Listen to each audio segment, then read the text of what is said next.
You're welcome to the Inside. I am Babla Jonathan. Today we are going to cross-examine the state of the unity of the Republic of Cameroon close to 5 decades after the federal system was abolished. The federal line that was separating the two parts was deleted, and a unitary state put in place after a referendum on the 20th of May 1972, which brought into play the unitary state that we have existing today. But before that, on the 1st of October 1961, British Southern Cameroon changed status from a trusteeship territory under British administration to a federal state within Cameroon.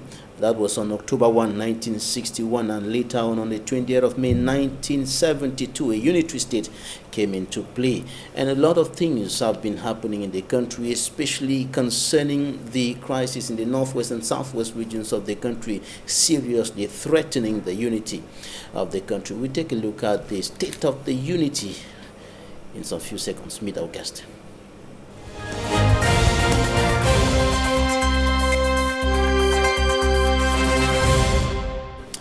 This is a special edition of the program consecrated to the unity of the Republic of Cameroon. May 20, 2021, National Unity Day was celebrated, though there were no parades and other activities that often characterize the celebration of the National Day in Cameroon because of the coronavirus pandemic. And today we are taking a look at the state of that unity that was being celebrated on May 20, 2021. Our guest today, Professor Akumbo Mark Anthony, founder, chairman of United Africa for Economic Empowerment, lecturer of Banking and Finance, Landmark University in Boya, chancellor of Christos University in Douala. Professor, you're welcome to the program. It's my pleasure, Babila, and not to make mention of the name, but I think my professor here, Professor Ngole Elvis, I want to say that it's an opportunity actually sharing this platform with him for the first time. We have actually never had the opportunity to sit on the platform. And to the viewers of Équinoxe TV, I think whatever will be seen this evening is surely going to be to educate you, and I think that's the best we can do. To my right, of course, Professor Elvis Ngole, senior political scientist, professor political science and international relations, and former member of the Cameroon government. Professor, thank you for joining us today. Thank you, Mr. Babila, for inviting me, and it's a great pleasure to share this platform with my colleague, Dr. Akumbo. And I think that I've watched him before on your program, and I think that he's been making very useful and constructive contributions. I'm one of those who philosophically believes that unlike what obtained in the 1960s, when the then, and may he so rest in peace, former Vice President and former Prime Minister, Dr. Jangu Foncha, said they of the former British Southern Cameroons and later the West Cameroon Federated State didn't have enough intellectuals to have been able to do better than they did. I think today you can say that in the northwest and southwest regions we have, and in the whole of Cameroon, we have a wealth of intellectuals, a wealth of educated people in all fields. And I think Cameroonians should be proud of themselves in all the 10 regions that, no matter what region you take, you meet men and women, young and old, who are well educated and they are skilled, and even out of the country, there are many of them who are out there. And one of the fine brains, one of the great Cameroonian brains in the United States of America is joining us from New York, Barrister Neneba Innocent Akufo, attorney and counselor at law in New York, human rights defender and major proponent of decolonization. Thank you for joining us, Barrister.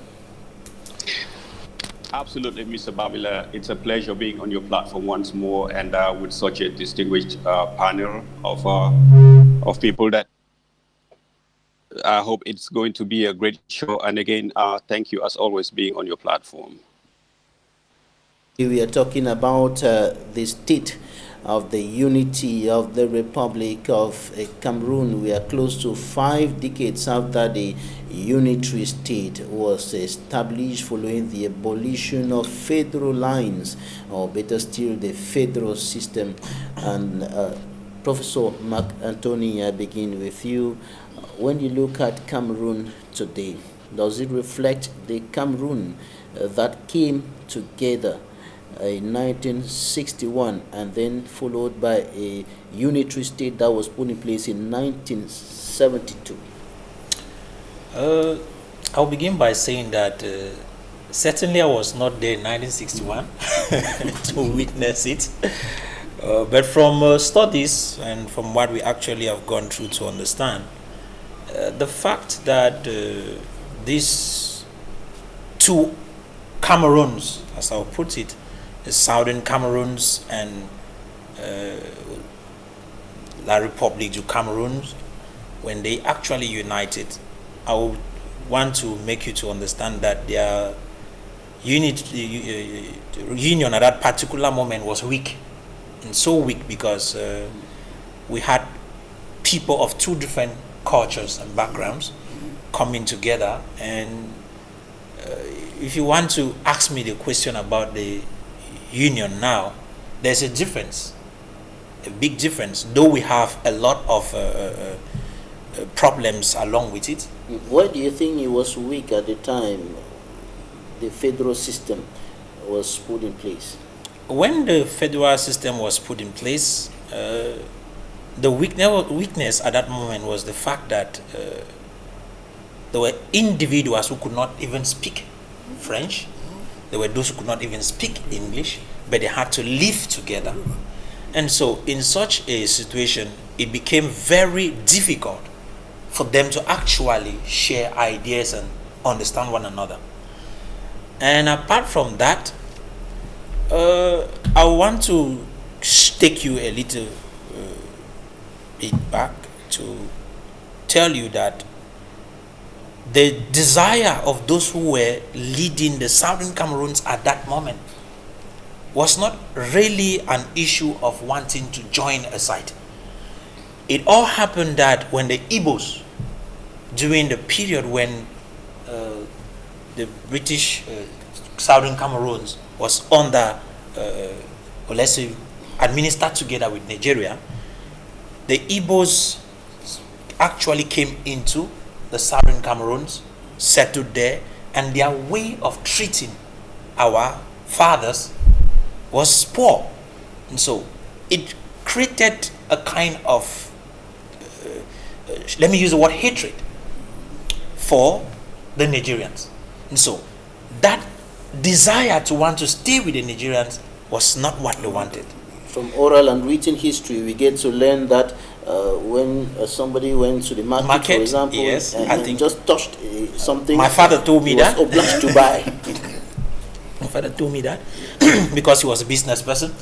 He told me it was not easy during their days to do business because you were treated as if you were not part of your own nation. And so when the opportunity came for them to actually vote, it was not a matter of choice. They already knew where they were going to. And so they made that choice to say, we better join our brothers whom we got separated from. But there are individuals who would have loved, which as an individual, I would say that at that moment, if the United Nations gave an opportunity for the Southern Cameroons to get its own independence, it would have been good. But that was not given. At that particular moment, that was not given. You see, we have a tendency in the time in which we find ourselves to want to hold to our history so strong that it blinds us from the realities which we have gone through with time. I am one of those persons who would have wished that Cameroon, Southern Cameroon, should have been free, independent, and not just unite with French Cameroon. There should have been a third option in yes, that's what I'm saying. I wish that happened. February. Yes, I wish that happened. 61. And if it was there, I'm not sure we would have been talking as we are talking now. But sincerely, only two options were given. And those who were leading us during that time, they couldn't fight it. They couldn't do anything about it. So it was our fate decided. So when the opportunity came, our people went and voted, and we joined. Because the idea was, and those who were in the north decided to go to Nigeria. You see, to remind you, there are two resolutions that actually determined. There's something that I want to quote. If you look at resolution 1314 and 1341 of the UN resolution, you discover that to join, there was nothing there about joining. You had association. Gaining independence by association. So I am trying to come back to look at where they came from with the whole idea of joining, when they came up with article I think it was 15. But joining, I'm not a political analyst, political scientist to come up with. Joining, is it not the same? No, joining is not associating. I don't think joining is associating. Those are two different words. But the line seems to be very tiny. When you follow a scientific method of defining it, joining, they can never be the same thing. But anyway, at the end of the day, we might come up and say, okay, the joining should be associated. And if that be the case, it means that we're supposed to form a federated nation of two equal individuals, let's say two equal entities or personalities, political personalities, whom also should have the same respect. But as you look at it, those who were fighting for us, like Professor actually cited earlier, most of them were primary school teachers. So you did not expect much from them. They did what they could, and they gave us what we have. All right, Professor Elvis Ngole, according to Professor Mark Anthony, was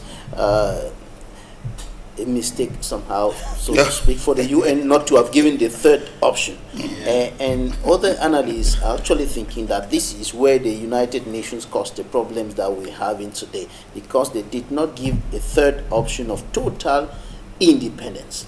What do you think about that? No, my take is that, as my colleague Professor Kumbo Macantoni said earlier, you know, we tend to lose sight of what history is not something that we wish, and it's not something that of our making.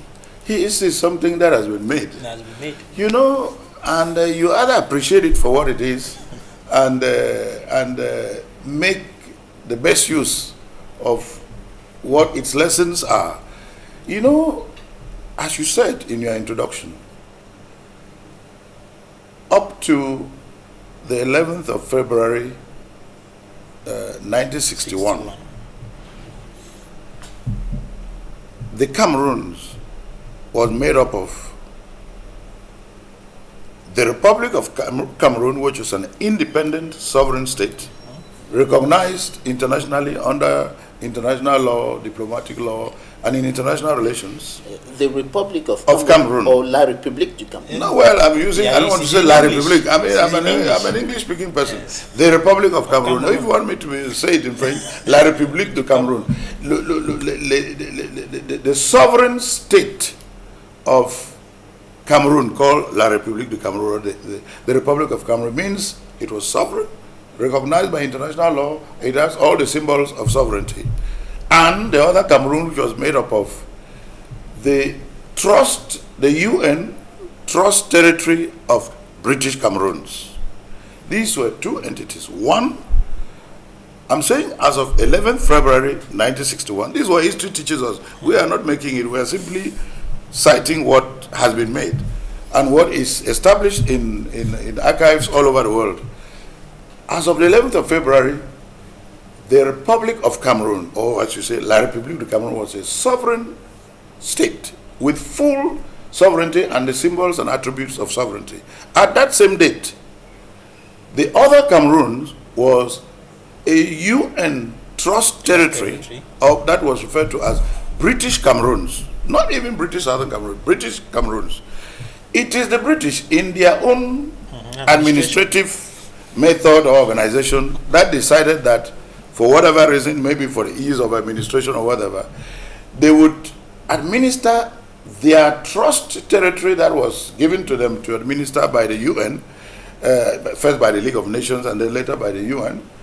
They decided that they will, for administrative purposes or maybe for other purposes, break it into two administratively.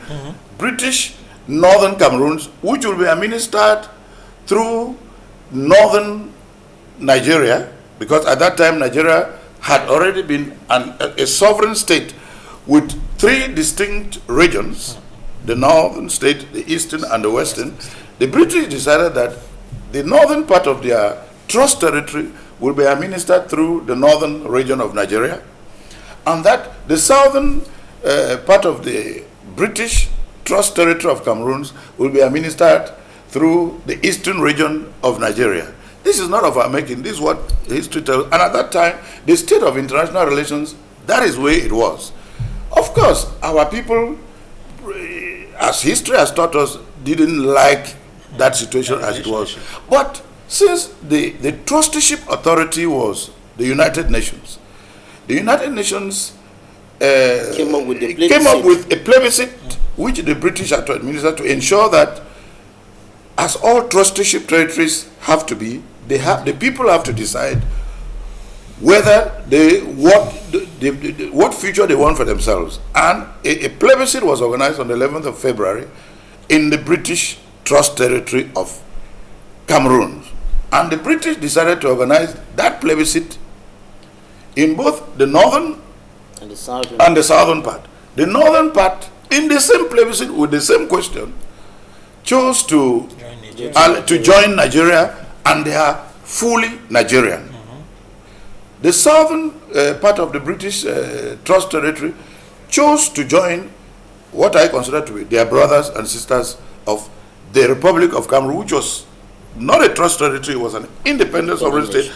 They decided to join their brothers, and after deciding on the 11th of February, they decided to go into consultations based on the recommendations or the instructions of the United Nations. They went into internal consultations as to what sort of union or state they will have. They went into the consultations, and the consultations they went into were done in Fumban. And those consultations were, the actors in these consultations were the officials of the sovereign state of Cameroon and officials which was called La République, the Republic of Cameroon, and officials of the still trust territory of the United Nations administered by the British, which are just the southern Cameroon. But what do you think about the fact that the United Nations failed to give that third option, to ask the people if they wanted to be totally independent? Yeah. This is what I would say, and our colleague Professor Kumbo said that he would have preferred the third option. At that time, history tells us that a good number, a large majority of people would have preferred the third option. But we have to, as I said, appreciate history, and particularly the history of international relations. International relations are such that no matter what you wish, you can't escape from what the international system offers. All actors in international relations operate within the framework, within the norms, within the realities of the international system as it is when you are operating. In 1961, the international system was such that the United Nations was a major actor, and all the other powers, including the great powers at that time, and the superpowers, because of the great powers, two were superpowers, the United States and the Soviet Union. The great powers were like the landlords or the big guys.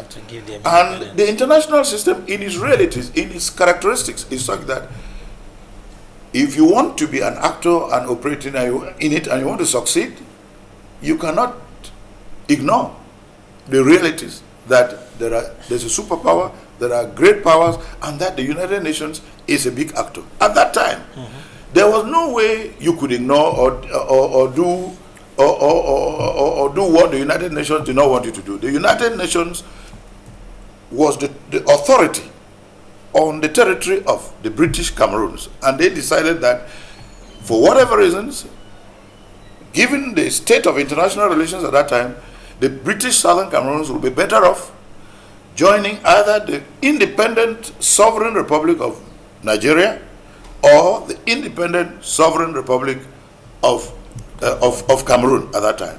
And so the option of total independence was not in the international relations at that time was not on the table, and was not considered useful, and was Southern Cameroon, exactly, even the northern parts were and the people of the British Cameroons, northern and southern, accepted because there's no way they couldn't have accepted it. They accepted it and they made a choice, and the choices are part and parcel of international diplomacy, diplomatic law, and international relations. No matter where you quote and how you quote it, it doesn't matter whether you like it or not.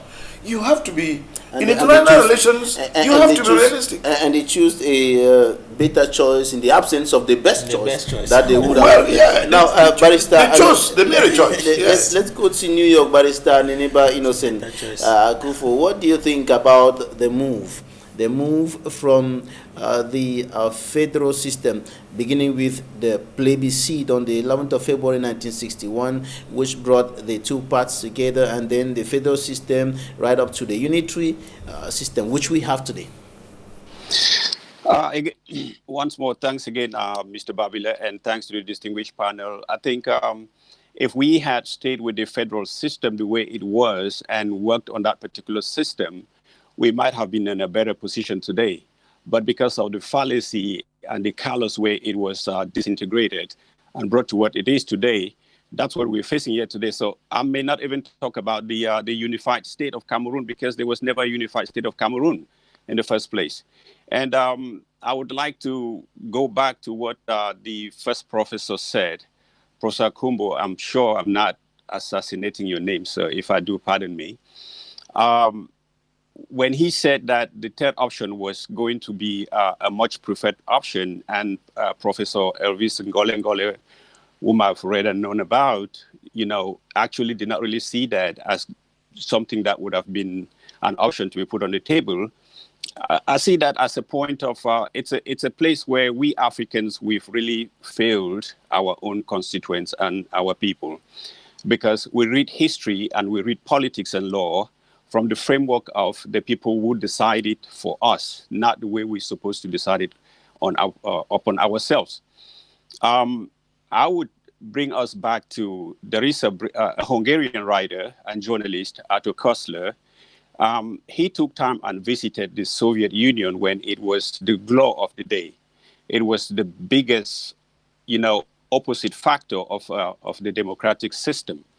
He spent time in the Soviet Union, and in the end, he came back and realized that he had actually visited a utopia. And I had mentioned that to you one time here, Mr. Babile, that when he came back home, he said he spent 7 years in the Soviet Union, which in biblical terms is the same time that Jacob tended Laban's sheep in order to win Rachel as a bride. But on the day that he thought this was his day, he served his time, he's done everything for him to get that bride.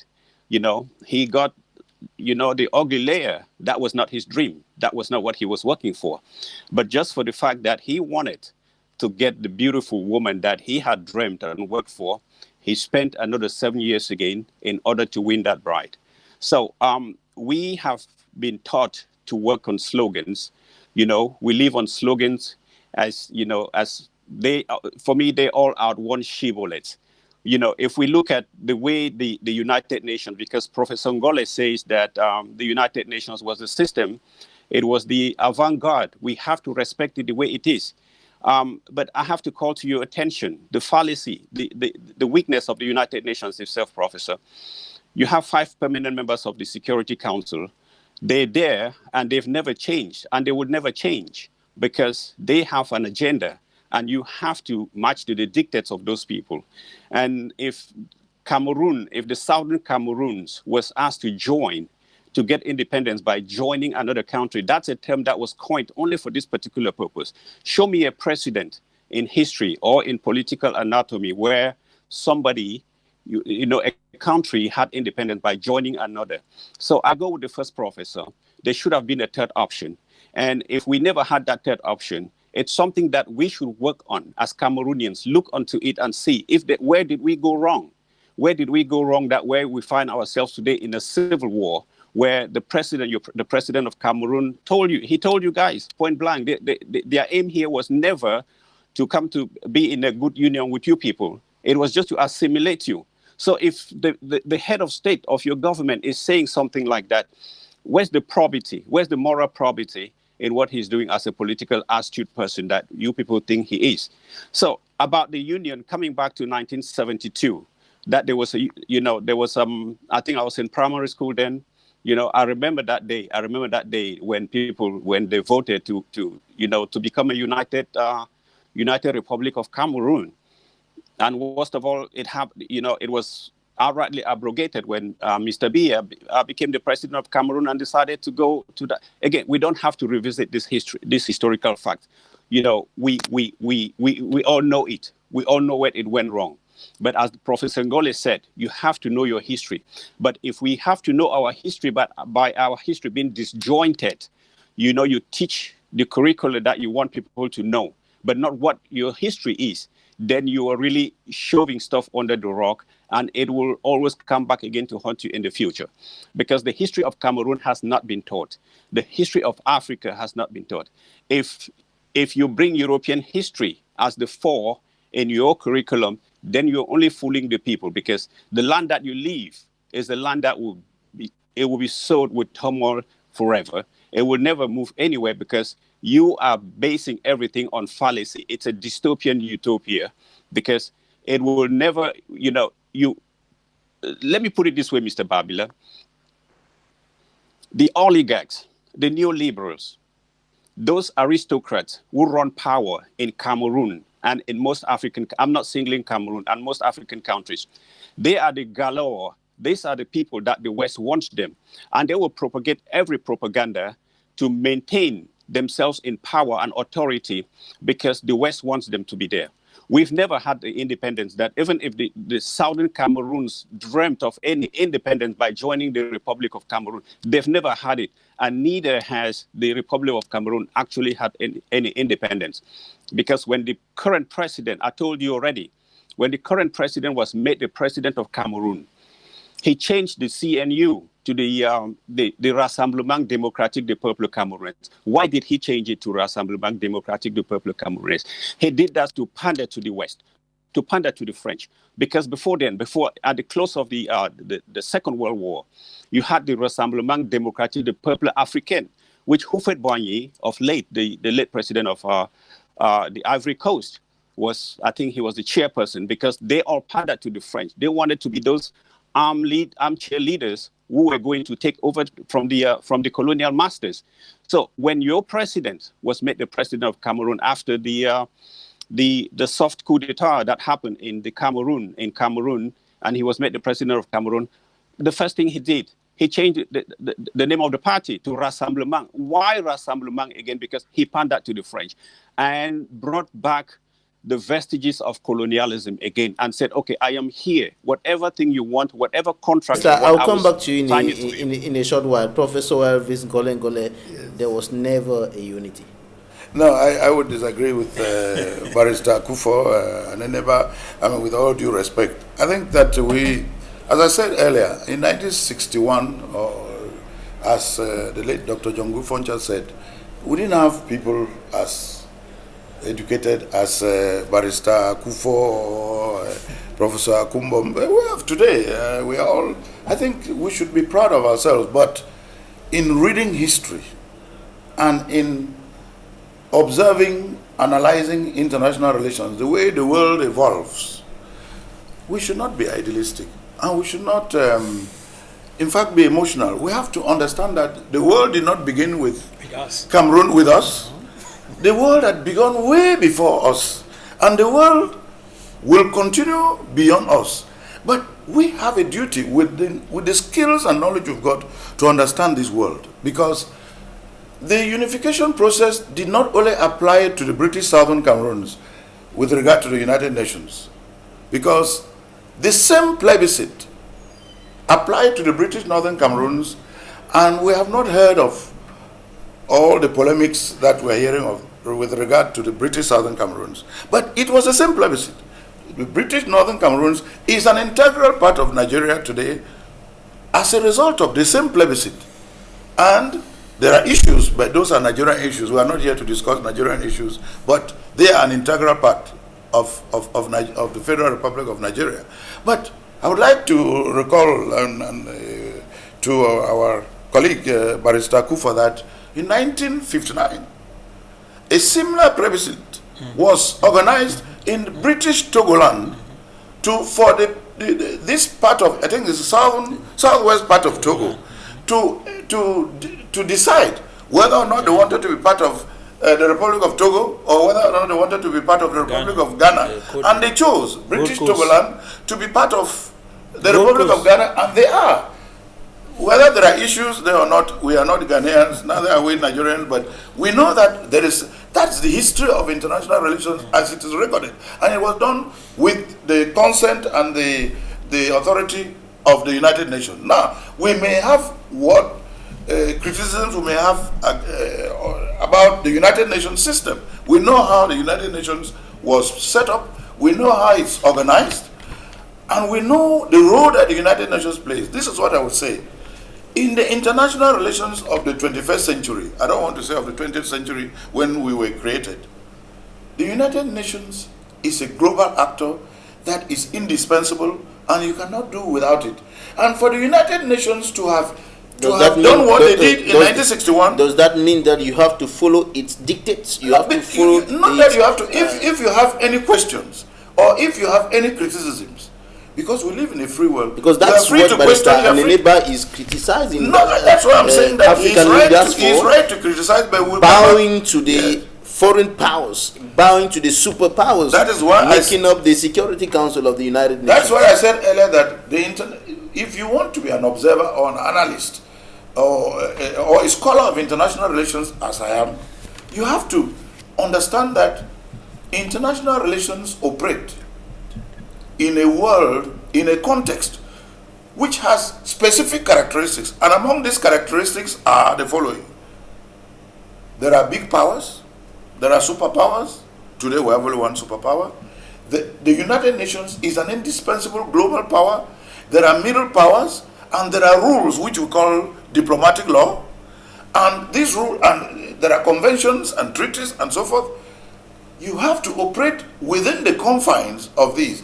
Whatever proposal, whatever criticism you are free to raise them. After all, the world is so organized that if you think that you have something against the United Nations, or you have something against France or against Britain and so forth, hey, you are free to go to the International Court of Justice, for example, or to go to another court or another institution which is there to handle cases like that. But we cannot sit and say, oh, because the United Nations did not give a third option, therefore the United Nations, we start blaming it or condemning it and so forth and so on. Because would we have done without the United Nations? Because the people of the British Trust Territory of British Cameroons, Northern and Southern, were under the authority of the United Nations. And there's nothing we could have done other than protest and argue, and maybe, if possible, go to the international court where these cases are taken. But the bottom line is that what has happened is part of the international relations of the 20th and the 21st century. And now we, as the citizens of the Republic of Cameroon, we have our issues to discuss. And those issues, we should discuss them in all civility, in all logic, in all rationality. And I think that we have the heads, we have the men and women who have what it takes to find solutions. I'm one of those who believes that we are all part of the solution, and we shouldn't spend our energy throwing stones or blaming or even insulting. We should go beyond that. We should go beyond that. And we that's should why I'm try going to ask this question to yeah. Professor Akumbo Makantoni. There are some who think today that that third option should be brought to the table now. The people should be given the possibility to say we want to stay or want to have our own country. Do you think that third option can be put on the table now? That is something that can, to rewrite history, like Barrister actually mentioned that Russia was never given to Jacob after having spent 7 years of actually working for Laban. And he had to do another 7 years in order to get Russia. That is a biblical story, which is good. But when it comes to issues of nations and politics, as we are talking right now, and international relations, I don't think that it will repeat itself that same way. Am I saying that is there a possibility for the UN to intervene in things in Cameroon? Yes. But is there a possibility for us to go back, ask for independence? I don't think that is what is going to easily happen. I have to be categorical in that. And if we have to look at the whole situation, if you look at the United Nations Charter 76B, I think Article 76B, which actually talks and prepares, in fact, the purpose for which Cameroon, Southern Cameroon, so let's say the British Cameroons actually existed, was for self-determination. That was the purpose. And the French-speaking Cameroon was for self-determination. The Togoland was for self-determination. So every colony was for self-determination. Right, we're going to come back to that. I want to go get ahead. to your answer. So if you look at it, when that particular plebiscite was to be organized, to an extent, we see it as bad faith in the hearts of those who were organizing it. Because if they had a plan to give self-determination to all of these colonies, then why was it not given to Southern Cameroon? But now we are talking about water that has already flown through the bridge, under the bridge. We can collect the milk back that is spilled. We can bring back the... What we need to be doing now is to make sure that we rectify the errors that had been made in order to have a stable country. And that's For why example, we are identifying the errors, yes, in order to be able to correct and move forward. Yes. But we'll certainly come back to some of the things that you're saying when we'll be talking about how to move forward from where we are already. Okay. Yeah. But before that, there is an issue about the date of May 20 being celebrated as National Day. May 20, 1972, the federal lines were abolished, meaning that the coming together was complete. The coming together was complete. The federal line that was separating the two parts, established in 1961, was abolished. But in 1961, the two parts, that's when the two parts actually came together. When you look at these two dates, what explains the fact that is May 20 that is being celebrated as National Day, the day of the country's unity? I feel bad about that particular day, but I will tell you why. Considering the fact that on the 11th of February 1961, our people actually voted, because the campaign that Foncha and his people went around campaigning was that they are going to join the French-speaking Cameroon under the umbrella of a federation. And in relation to the meeting that held in Fumban, I remember that the constitution that the French brought along with the people of the then French Republic of Cameroon, that constitution actually asks that they should say that Cameroon is one and indivisible. Foncha refused. He refused that it was not one and indivisible. And here then, we are today. When he made that statement, it is the rejection of that particular issue is something that plays along with the 72 so-called unity government that was created, because I believe a federation, a nation can exist as a federal nation which is united. We can still be united. Nigeria next door, America, United States of America, Canada. You have Switzerland, you have Canada. We could be united but still remain federal. You see, the whole idea of decentralization that we have today seems to be the sense of federation, but not actually at a full-blown. So when we look at it, I want to point back. Those people actually voted in that plebiscite for one purpose: to form a federal republic. And that's what came into play on in the 1972, in 1972, after the return of President Ahidjo from France, to an extent, I would say unilaterally abrogated a federation that existed, which maintained the people in their very corners, because we had the West Cameroon, which was a state, and you have the Eastern Cameroon, which was a state. To have removed that particular federation and created a united Cameroon was where a serious problem actually stepped in. Before Prof comes in, I'll say this. That to me is where we have a problem, which if it is not resolved, we'll keep on having more problems. So to you, we shouldn't be celebrating May 20, but no, we should be celebrating 1st of October. 1st of October, though some people will say the 30th of September. Yes. So we should be celebrating the 1st of October as that unitary day, which to me, because to be sincere, that is the day that Southern Cameroon, the former Southern Cameroonians will feel like, okay, this is our Independence Day. They will celebrate it with joy. And the people will feel free to exercise that liberty of existing in a nation called the Federal Republic of Cameroon.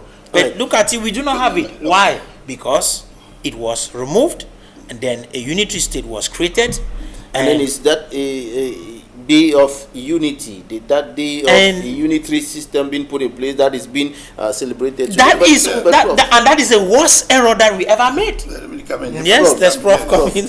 Can you tell us why the government that you served, and of course you were not only serving the government but the nation as a minister, choose to celebrate May 20 instead of the day the people actually decided to come together, even though the date of 20th of May was another important date, of course, during which some two lines, the lines that were separating the two parts in a federal system were abolished and so on. But Professor Mark Anthony thinks that it was a serious mistake. Well, I don't think it was a serious mistake, and I'll say why, because I will say it from a political science standpoint. But before answering that particular question, let me just make remarks as to what Barrister Kufa said earlier with regard to the fact that he used the word the oligarchs in Yaoundé, or that there was no unification. For me, look, from a political science standpoint, there's no such thing as far as a republic is concerned as oligarchs. Oligarchy is a system of government in which the people who are citizens of the republic don't have a say as to who governs them. And a particular class, either by virtue of landed wealth or whatever wealth, decide to arrogate to themselves the right to govern the people. And the people have no say. That's what you call a system of government called oligarchy. In Cameroon, there's no oligarchy because the people still have the right to vote their mayors, their councillors, their legislators, and their president. So there's no oligarchy. You may not like it, but the people vote. No, I just want to finish. If you let me finish. That's what and the fact that he said no unification. There has been unification in Cameroon. That's what is happening. That's what is happening. But people who think like Barrister Nineba will tell you that power in Cameroon is highly centralized in the hand of one that's man a different story. who That's is determining everything. No, let me get and all the ministers are saying on high instructions. No, if you let me finish. On whether centralized or decentralized, that's a different story. So the idea from the standpoint of system, in political science, system is several parts, several actors, several institutions coming together or working together towards the same direction and to fulfill the same goal. That's what you call system. The interrelatedness of institutions, actors, ideas coming together for the purpose of governing society. In the case of a republic such as ours, the people are the ones who decide, and at the end of the day, if you're going to be the mayor, it is not because you are wealthy or not wealthy. If you're going to be a president, it's not because you are wealthy or not wealthy. It is the people who decide. How they decide depends on the way the laws and so forth. But the second point I want to make is that to say there was no unification is like a denial of not only your history, but it's like a slap you're putting on the face of your own very people. Look, you may not like the way the people have decided in an election, but the fact is, the people have decided. So the fact that you don't like it does not counsel or nullify the fact that there has been unification.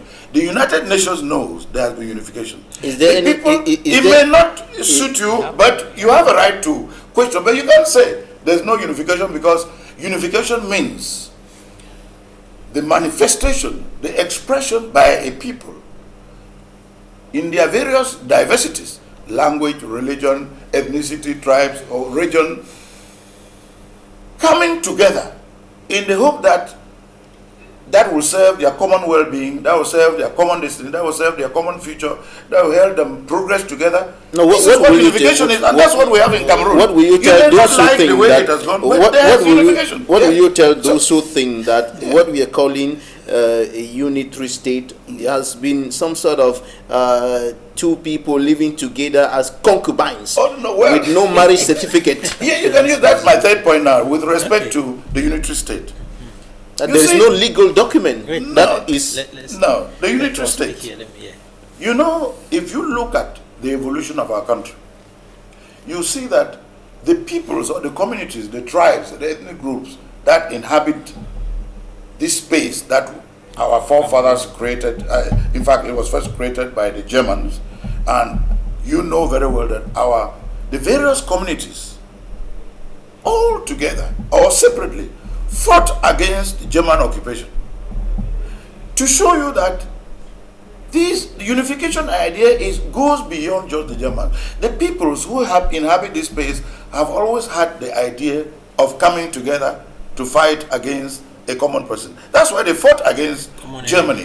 And when Germany got there, Germany was not there for a long time. But the fact is, it is because of the German mistakes that the United Nations, or the League of Nations first, and the United Nations later, took all the German territories and decided to divide the territory of Cameroon, German Cameroon, into two parts. But in spite of that, history shows it is not me talking. Our peoples have always had this dream and wished to come together. So our founding fathers, what they did was a reflection of not only their own wisdom, but they were conscious of the fact that in spite of our diversities, because it started during the German occupation, our people have always wished to come together to fight a common enemy. And they did what they thought with the knowledge they had at that time. They did their best to put that unity in place after the 61 plebiscite. And now I want to say that, the 61 plebiscite was not linked to having a federation or not. The federation, the plebiscite had a clause. The clause was not conditioned on whether you're going to be a federation or not. It simply said, would you want to be independent by joining? Would you want to be independent by joining? And you made the choice.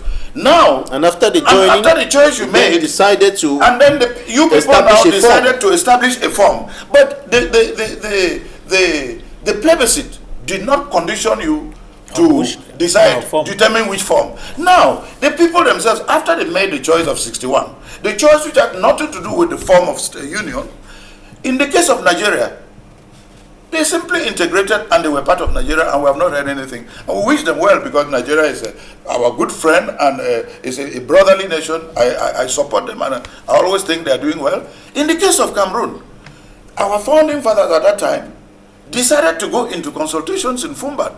And in these consultations, we were not there at that time because we were babies. They decided that the form of union they would like to have, for whatever reason, would be a federation.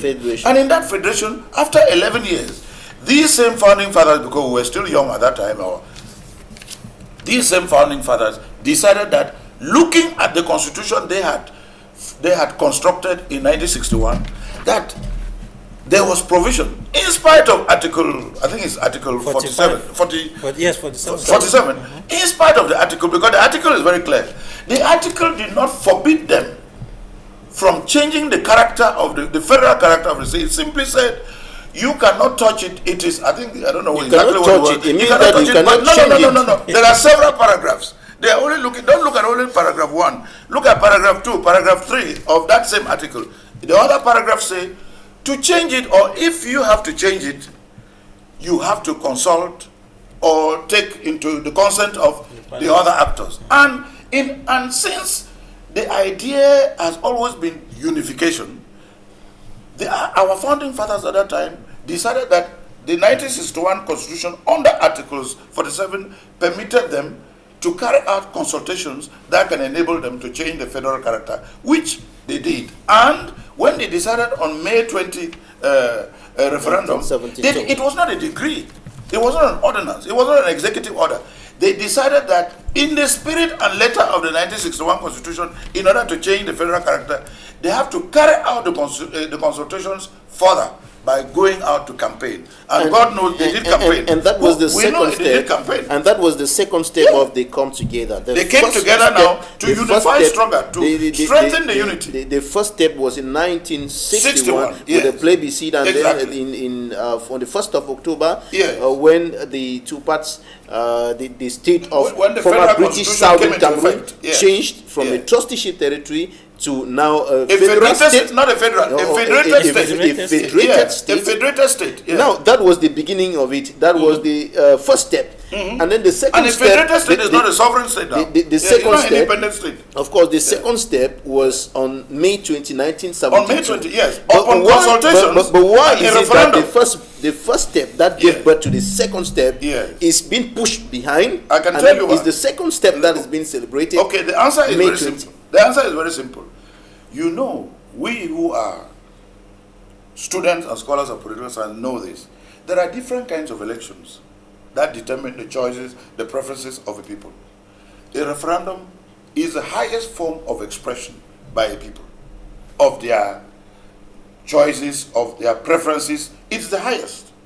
And it's considered that no choice, no election is higher than a referendum. And so only a referendum, the only thing that can compete with a referendum is when there's a revolution. And as you know, a revolution is a kind of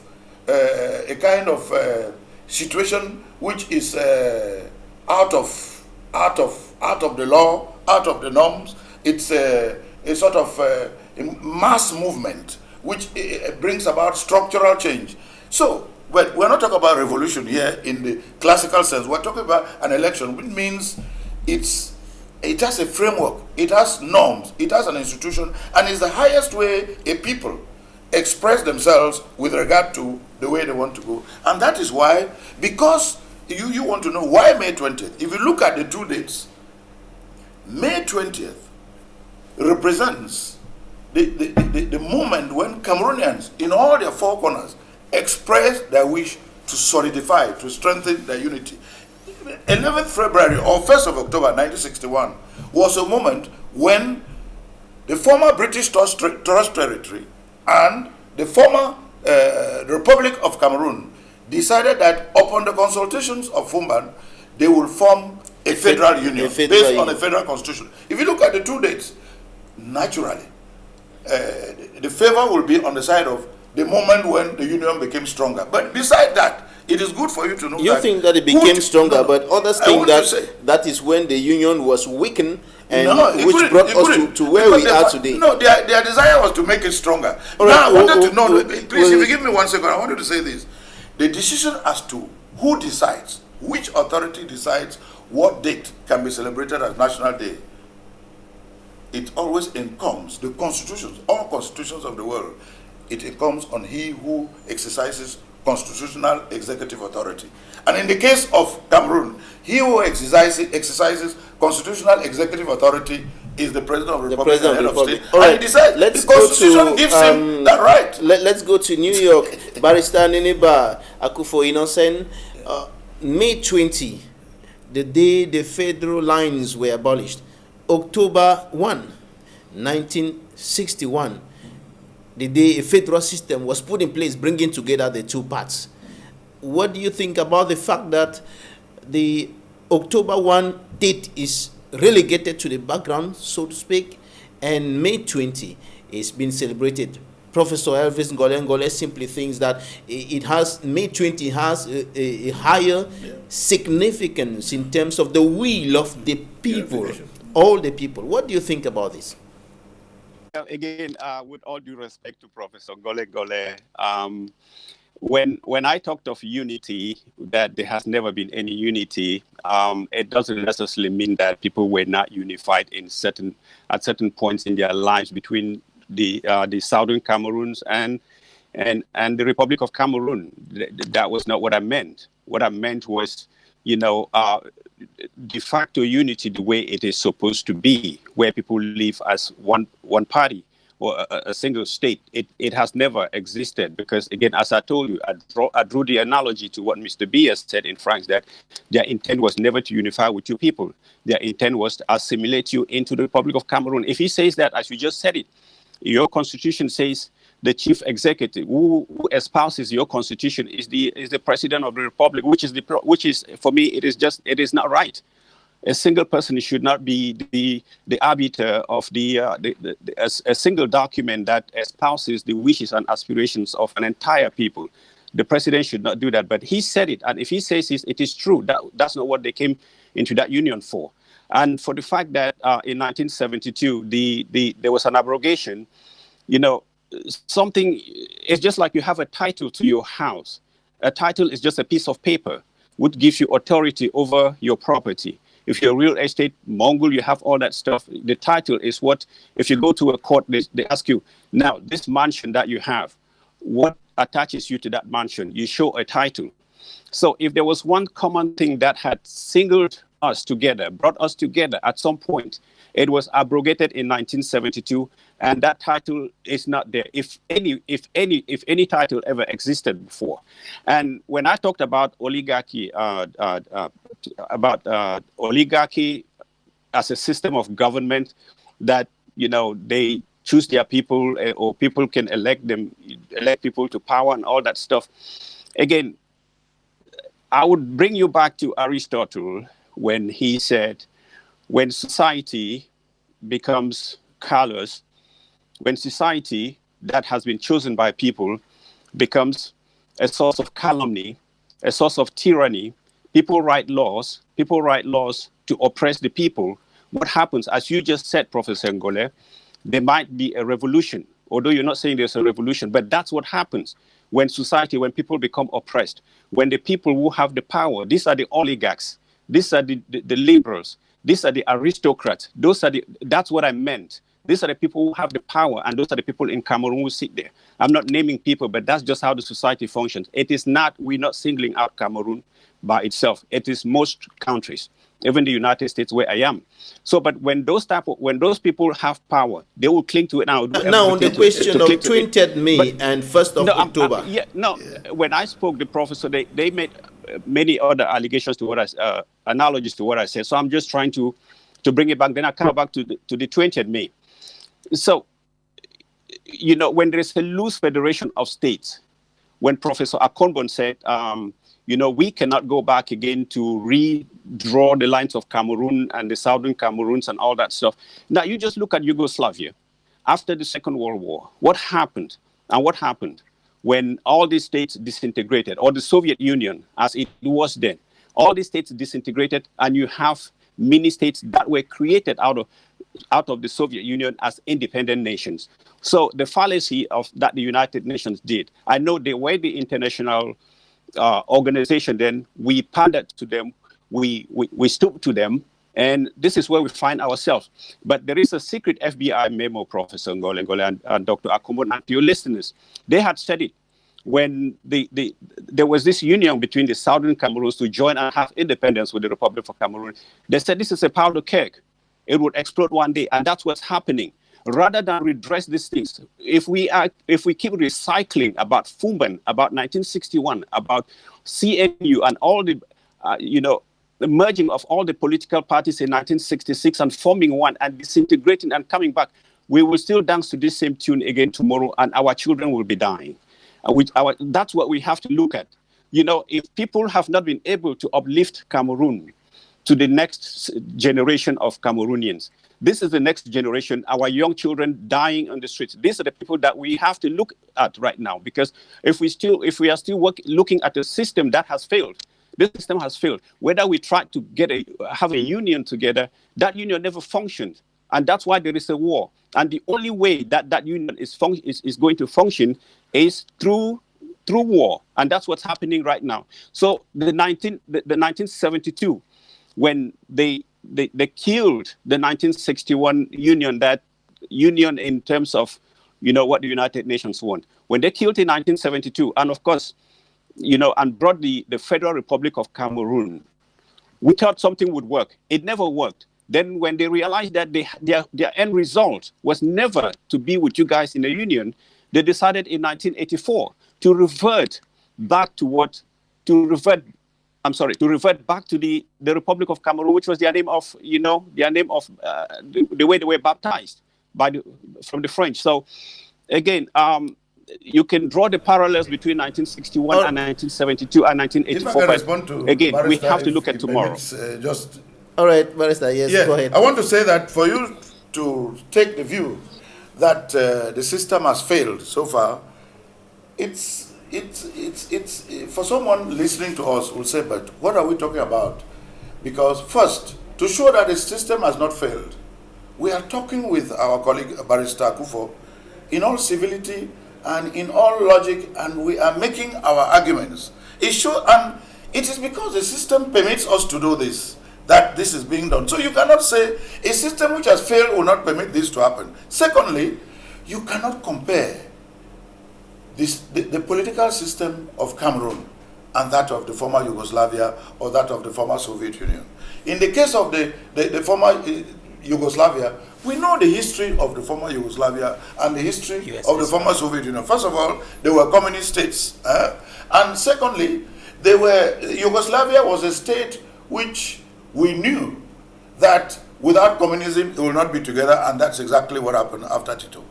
We know that in the case of the Soviet Union, it was a case where, given the history of the Soviet Union and the fall of communism, everybody knew and expected that it would be an implosion.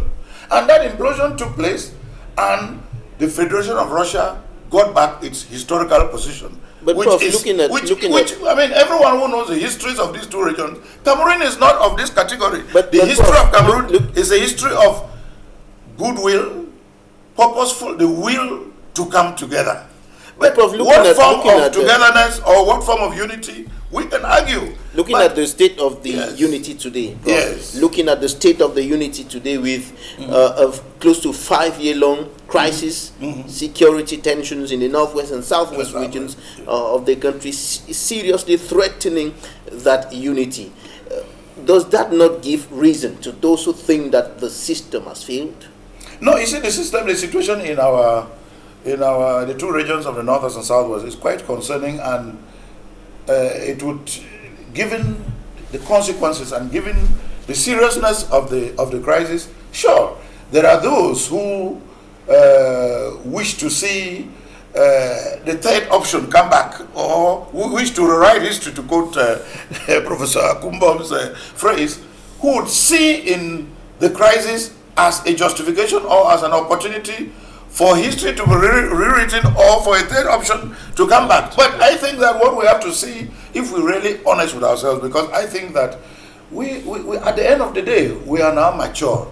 We should be able to look at history being made in front of us and that which has been made before us and to say, what do we do? The situation in Northern and Southern is such that we have to say, why is it like that?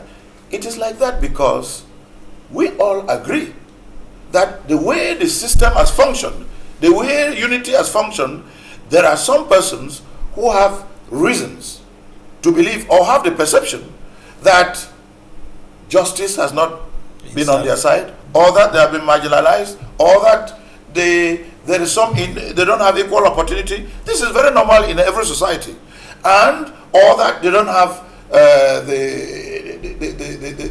they're not given equal consideration by others.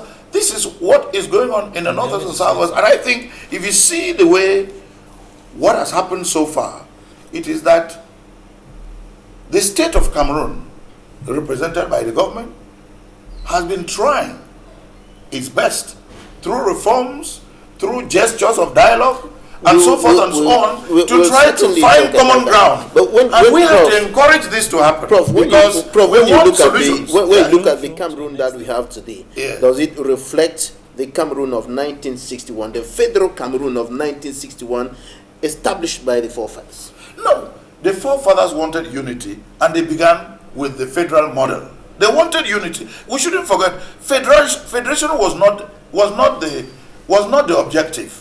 The objective before the plebiscite was that they wanted to unite. The form of unity is what they began with federation. But they realized that after 11 years, they themselves thought that it would be nice to strengthen the union by changing the federal character and moving into a unitary system. Now you're asking, is it the same? Of course we have evolved.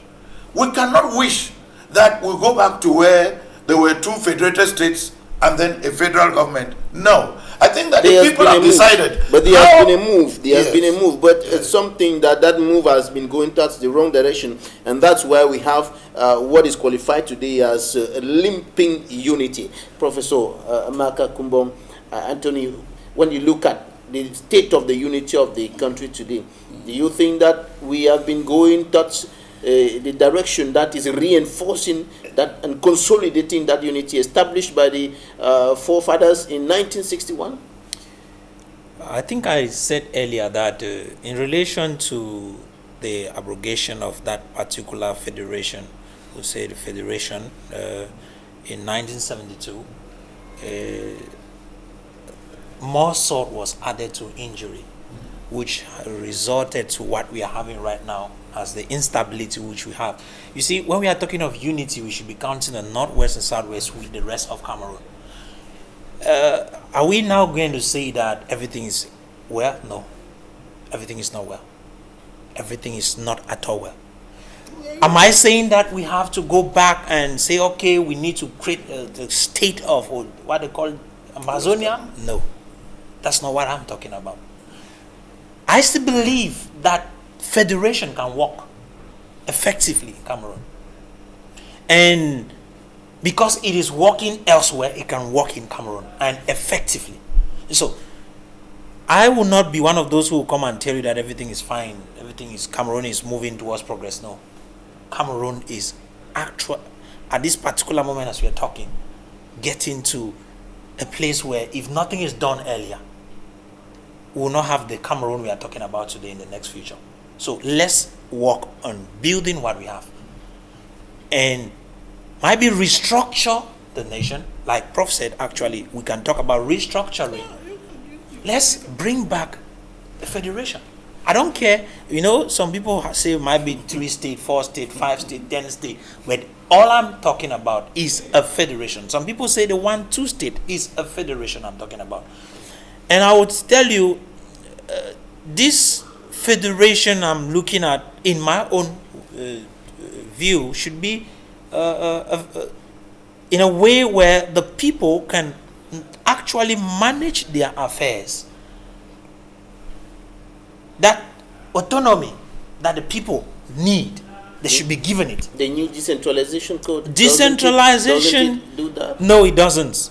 Decentralization, as it appears today, can happen in the federated state. It can happen where, okay, for example, let's say, okay, we accept that there are two different states. We have the state of West Cameroon and the state of East Cameroon. Then you have the Northwest, Southwest still having this, they have a decentralized system. Then the rest of the 8 regions this way, they have a decentralized system. It will still work. But it should exist in a federation. A federal structure. Yes. We So should go back to if that federation is not available, we will still keep on with this. I am this, you are that, and we'll be fighting. Mr. Babila, if like I may they are add to doing what right now. Professor Kumbo is saying, just with the on special federation. status, Yeah? with the special status and No, the regional institutions put let in me place, let me say and the something. regional authorities Let me- complaining Mr. Babila, that I for don't- the 4 months that they have been in office, they have not been doing anything. This is what I was Nothing has saying. not This been is what I was happening. saying to respond to Professor Kumbo. Prof, This is what I was saying. will a federal state not be No. I mean, this is what I would say. What a solution to all this bloodshed? No, it's not a killing and solution because destruction? look, Mr. Babila, I have been teaching students in comparative political systems, meaning different types of political systems. I agree that a federation is. There are generally 3 major kinds of political systems. There are federal systems, there are unitary systems, there are confederal systems, there are even the 4th, constitutional systems. But the major ones are federal, unitary, and confederation. Let me just tell you this. Of these 3 systems, of the 193 countries in the world that make up the United Nations, more than 150, if not 160, are unitary systems. Yes, but Are Prof, unitary they systems. don't No, have our let history. me finish. They are unitary. I mean, this is a fact. But they don't have our history. Huh? They don't have our history. No, but I'm just giving you statistics. You can check if I'm wrong. Yes, no, you In are the right. case of Africa, of the 54 independent African countries, only about 5 or 6 are federal systems. The rest are unitary systems. Now, I must say this to you, that there is union or there is unity in each and every one of these 3 major types of political systems. True. The only difference is that union is stronger in a unitary system, So and in union Cameroon- is less stronger in a federal system, and even least stronger in a confederal confederation. system. So in That is Cameroon- why in the world there's only one country which practices a Confederation. confederation, and that is the Swiss Swiss. Confederation, because unity is least acquired in a confederal system. In the case of Cameroon, when we practice federation, everyone agrees that there were some weaknesses in the unity. They could see some cracks, and that is why the founding fathers decided that they would want to go Into beyond a unitary system. Now, And so, how in we your go into a opinion, unitary system? in your opinion, Yes. Cameroon should stay in the Unitary system, as long as the unitary system, and to go in the direction of what Professor Kumbang said, the unitary system works best when it is decentralized, that or devolved, because in Britain the word that they use is devolution. They don't use decentralization. In devolution or in decentralization, when decentralization is really effective, it is what we political scientists call federalization. In other words, federalization. In other words, the process is the that looks decentralization like effective a in federation Cameroon? when it is not called a federation. Is that is the case of decentralization Italy, effective in it is Cameroon? the case of Belgium and in other countries. You Is can that do- decentralization effective in Cameroon? No, I think it's working toward being effective. Mayors This is what I was saying about complaining, regional decentralization. officials Mayors, complaining. you know, decentralization, the effectiveness of decentralization in Cameroon is new. And so Mr. the actors, they are so new at it that Mr. Babila, they you don't take realize the that words. they have to first understand it, and they have to also acquire a mastery of it. It is new, we agree. It will take some time before every actor understands what it is and what they have to do. All right, but it is effective. we It is have- effective. we have And it is the exhausted best our way time. to render the unitary system effective and successful. We have exhausted our time. Let's round up with Barrister Neneba Innocent Akufo in New York.